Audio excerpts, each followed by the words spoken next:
గొప్పగా ఉంటుంది, దీన్ని ఎంజాయ్ చేయాలి. డ్రగ్స్ తెలుగు రాష్ట్రాల్లో పట్టి పీడించుతున్న వ్యాధి ఇప్పుడు అది.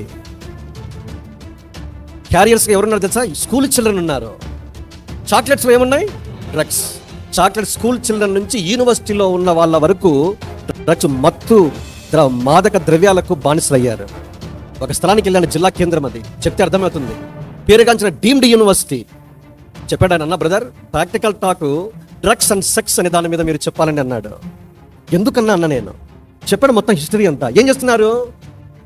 మంచి సౌండ్ పార్టీలు డీమ్డ్ యూనివర్సిటీ చేరుతున్నారు. అమ్మాయిలు అబ్బాయిలు మత్తుకు బానిసలై తులతూ శరీరము తమ ఆధీనంలో లేనంతగా సుఖపడుతూ ఉన్నారు. పాపం ఏం చేస్తుంది? వాళ్ళని భ్రమ మోసగిస్తుంది. పాపము వలన కలుగు భ్రమ చేత మీ హృదయములు కఠినపరచబడుకుంటున్నట్లు అన్నారు. చూడండి, పాపము వలన కలిగే భ్రమను బట్టి హృదయం ఏమవుతుంది? కఠినమవుతుంది. భ్రమ అంటే అప్పుడు ఇంగ్లీష్ వైపు చూడాలి మీకు. భ్రమ అంటే ఎక్కడో భ్రమలో ఉంటాం మనం. ఎక్కడో విన్నానన్నా కానీ తెలుగు రాదన్నా. తెలుగే రాదు, తెలుగుకు తెగులు వచ్చింది ఇప్పుడు. భ్రమ అంటే డిసెప్షన్ అని రాశారు ఇంగ్లీష్లో. పాపం ఏం చేస్తుంది? Deceives you. పాపం నిన్ను మోసగిస్తుంది. నువ్వేమనుకుంటావంటే పాపము వలన కలిగే సుఖము, సంతోషము, భోగాన్ని చూసి ఇదే నిజం. హెబ్రీ గ్రంథకర్త 11:24-26 చూస్తాం. అల్పకాల పాప భోగము, the pleasures of sin for a season. పాపంలో ఏముంది? భోగం ఉంది. భోగం అంటే విత్ ఇన్ బ్రాకెట్స్ ప్లెజర్, సంతోషం ఉంది, ఆనందం ఉంది. మనం ఏం చేస్తాము? ఇదే నిజమైంది అనుకుంటున్నాము. ఈరోజు ఎంతో మంది యవనస్తులు పాపం వలన కలిగే మోసములో పడి ఇదే ఆనందానికి నెలవురా, ఇదే కేర్ ఆఫ్ అడ్రస్, ఇంతకంటే లైఫ్ ఏమి గొప్పగా ఉంటుంది, దీన్ని ఎంజాయ్ చేయాలి. డ్రగ్స్ తెలుగు రాష్ట్రాల్లో పట్టి పీడించుతున్న వ్యాధి ఇప్పుడు అది. క్యారియర్స్గా ఎవరున్నారు తెలుసా? స్కూల్ చిల్డ్రన్ ఉన్నారు.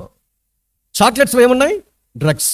చాక్లెట్ స్కూల్ చిల్డ్రన్ నుంచి యూనివర్సిటీలో ఉన్న వాళ్ళ వరకు డ్రగ్స్ మత్తు మాదక ద్రవ్యాలకు బానిసలయ్యారు. ఒక స్థలానికి వెళ్ళాను, జిల్లా కేంద్రం అది, చెప్తే అర్థమవుతుంది. పేరుగాంచిన డీమ్డ్ యూనివర్సిటీ. చెప్పాడు ఆయన, అన్న brother practical talk drugs and sex అనే దాని మీద మీరు చెప్పాలని అన్నాడు. ఎందుకన్నా అన్న నేను చెప్పాడు మొత్తం హిస్టరీ అంతా. ఏం చేస్తున్నారు? మంచి సౌండ్ పార్టీలు డీమ్డ్ యూనివర్సిటీ చేరుతున్నారు. అమ్మాయిలు అబ్బాయిలు మత్తుకు బానిసలై తులతూ శరీరము తమ ఆధీనంలో లేనంతగా సుఖపడుతూ ఉన్నారు. పాపం ఏం చేస్తుంది? వాళ్ళని భ్రమ మోసగిస్తుంది. పాపములో సంతోషం ఉందని చెబుతూ పాపం వాళ్ళని మోసగిస్తూ ఉంది. పాపం వల్ల కలిగే ఈ మోసము ఒక వ్యక్తి యొక్క హృదయాన్ని కఠినం చేస్తుంది. దేవుడు చెప్పిన మాట వినడవాడు. అందుకే డ్రగ్స్ తీసుకున్న వారికి ఎక్స్టసీ అనే వాడు ఉపయోగించాడు. సైకాలజీలో మీరు చూస్తే ఎలా ఉంటుందిరా అంటే, వాడు ఎక్స్టసీ అంటే అవధులు లేని సంతోషం అంట, ఎల్లలు లేని ఆనందం ఉంటుంది. పైపిచ్చు మత్తు నుంచి దిగిపోయినావు అనుకో, ఏమవుతుంది? అధఃపాతాళానికి దిగిపోయినట్లుగా అనిపిస్తుంది. 2 పారామీటర్స్ ఉంటాయంట. ఎక్స్టసీ మీరు గూగుల్కి వెళ్ళి గూగుల్ తల్లిని అడగండి, చెప్తారు ఆవిడ మీకు జవాబు. కనుక మత్తులో ఉన్నంత వరకు అవధులు లేని సంతోషం. ఎక్కడున్నాడు? గాల్లో తేలినట్టుందన్న అంటాడు. కానీ తర్వాత వెళ్ళగాడు పాతాళానికి కూరుకుపోతున్నాను అన్నట్టుగా ఉంది. నన్ను ఎవరు విడిపించగలడు? కేక వేస్తాడు, ఆర్ధనాదం, డిప్రెషన్లోనికి వెళ్తాడు. నాడీ వ్యవస్థ మీద పని చేస్తాడు. చదువులేడు, సబ్జెక్టులన్నీ బ్యాక్లాగ్స్ ఉంటాయి. పిల్లలేమో చదవాలని తల్లిదండ్రులు కష్టం చేసి రూపాయి కూడబెట్టి 3 పూటలో 1 పూటే తిని 2 పూట్ల మీ కొరకు పస్తుపడి డబ్బులు కలెక్ట్ చేసి పంపిస్తే ఏం చేస్తున్నావు? అది చేసే పని. తస్మాత్ జాగ్రత్త. పాపములో భోగం, సంతోషం ఉంది కానీ అల్పకాలం మాత్రమే.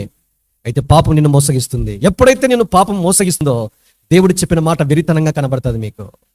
దేవుని యొక్క మాట అంటే వెరితనం అంటే హేళన చేస్తారు. ఈ 21st సెంచరీలో కూడా దేవుడు అంటాడేంటి, దయ్యం అంటాడేంటి, ఎక్కడున్నావురా నువ్వు అని మన మీదనే బాణాలు సంధించి దేవుని నుంచి దూరపరచడానికి ప్రయత్నం చేస్తారు. జర సంక్షిప్తపరచాలి అంటే హృదయం కఠినం కావడానికి 2 కారణాలు. దేవుని మాట విని మాటకు ప్రతిస్పందించకపోతే మీ హృదయాలు కఠినమవుతాయి. Point number 1.